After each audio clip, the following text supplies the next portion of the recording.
Et pour plus d'explications, mesdames et messieurs, sur ce sujet qu'est le forum ou la conférence Égypte-Union européenne sur l'investissement et la coopération, nous avons le plaisir d'accueillir au bout du fil Dr Raouf Gafar, qui est analyste politique et expert en économie. Dr Raouf, bonjour. Allô? Allô, oui. Bonjour, Dr Raouf. Bonjour. Alors, quand on parle de cette conférence sur l'investissement Égypte-Union européenne, on parle de plusieurs volets, plusieurs domaines que l'Union européenne veut investir dans ces domaines en Égypte. Si vous pouvez nous élucider là-dessus. Les relations avec l'Europe en général et l'Union européenne en particulier ont été toujours les dernières années très bonnes et très, disons, bénéficiaires pour les deux côtés. Mais cette fois-ci, je pense que nous allons transformer cette coopération en une union stratégique, disons, avec la quantité, alhamdoulilah, d'investissements et d'accords qui vont être signés qui ont été d'ailleurs signés hier, aujourd'hui, etc. Ça veut dire que nous avons vraiment changé et nous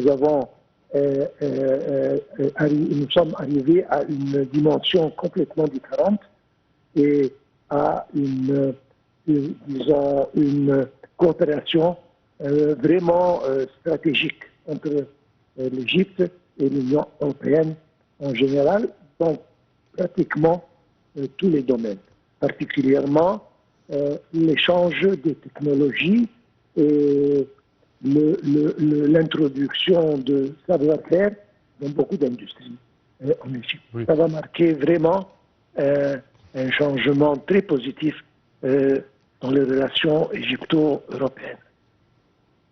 Parfait. Quand on parle également des domaines d'échange, on parle également de l'énergie et des énergies vertes, surtout l'hydrogène vert et l'énergie solaire, n'est-ce pas? Absolument. L'Égypte a été un pays pionnier dans le mouvement vers l'énergie renouvelable particulièrement propre.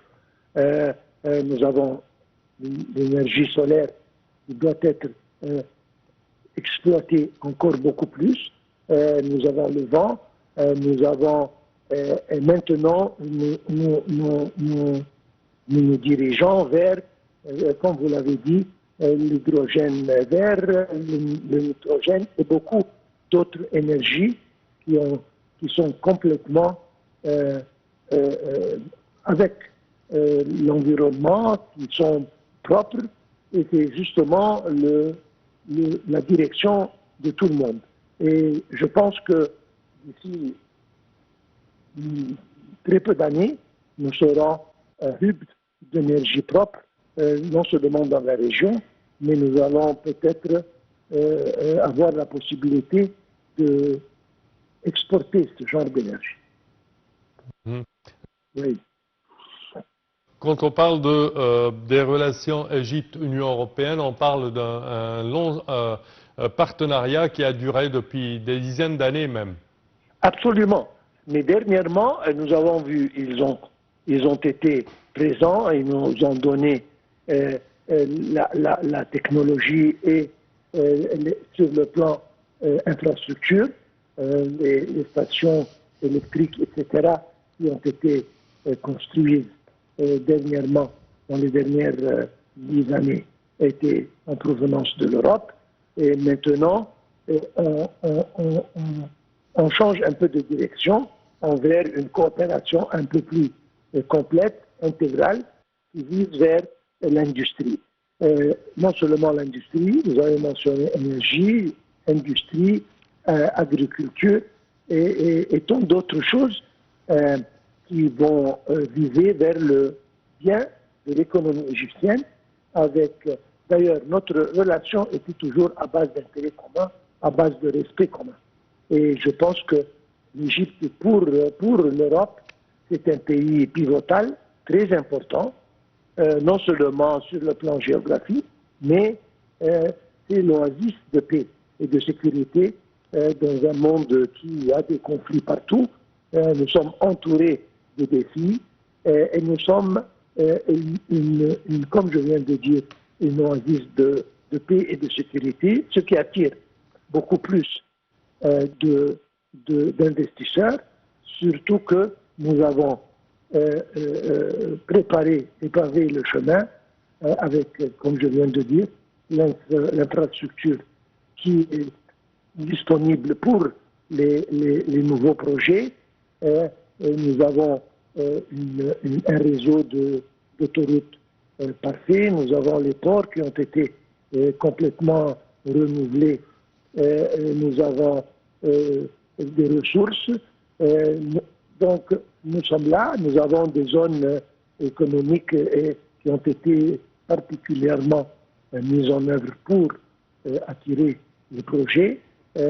Le placement a été très bien choisi.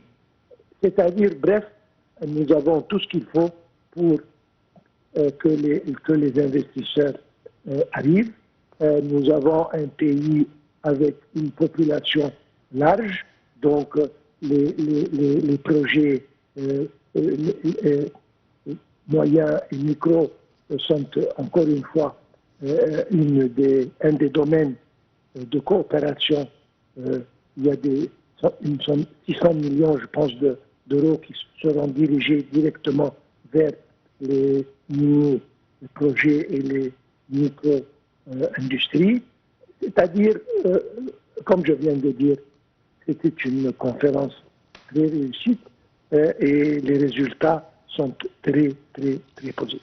Parfait, Dr. Avouga Farnoutoura, vous remercie énormément de vos explications. Je répète que vous êtes analyste politique et expert en économie. Et nous enchaînons, chers téléspectateurs, avec cette nouvelle. Le Premier ministre, Dr Moustapha Madbouli, a déclaré que le programme de réforme économique adopté depuis 2016 et le processus de développement exhaustif dans les différents secteurs étayer l'Égypte face aux crises internationales successives depuis le coronavirus, passant par la guerre russo-ukrainienne et ensuite la guerre d'Israël contre Gaza qui affectait fortement l'économie des pays en développement, y compris l'Égypte. Le Premier ministre a tenu ces propos lors de son intervention au cours de la première session de la deuxième journée de la conférence sur l'investissement Égypte-Union européenne tenue les 29 et 30 juin courants. Les discussions de ce dimanche s'articulent autour du financement pour doper les investissements et soutenir l'entrepreneuriat et les industries de technologie.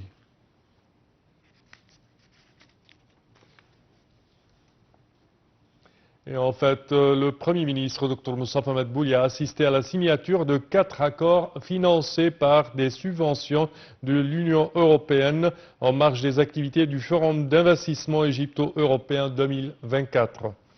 Les accords ont été signés par la ministre de la Coopération internationale, Dr Rani Al-Mashrat, et le commissaire européen à la politique de voisinage et d'élargissement, Olivier Verhelyi. Le premier accord est représenté par le programme de coopération transfrontalière pour les pays du bassin méditerranéen, phase 3, dans le cadre duquel l'Union européenne apportera des fonds d'une valeur de 263 millions d'euros, soit 89% des fonds totaux du programme s'élevant à 292 milliards d'euros pour 15 pays. Le deuxième accord est le programme soutien de l'Union européenne à l'emploi et aux compétences des jeunes en Égypte d'une valeur totale de 25 millions d'euros. Le troisième accord, intitulé Soutien de l'Union européenne aux générations futures, avec une subvention d'une valeur de 8 milliards d'euros, vise à soutenir l'approche nationale des systèmes de protection de l'enfance en Égypte. Le quatrième accord, le projet mesure visant à renforcer la capacité du continent africain à fabriquer des vaccins et des médicaments et à appliquer des technologies de santé est doté d'une subvention de 3 millions d'euros.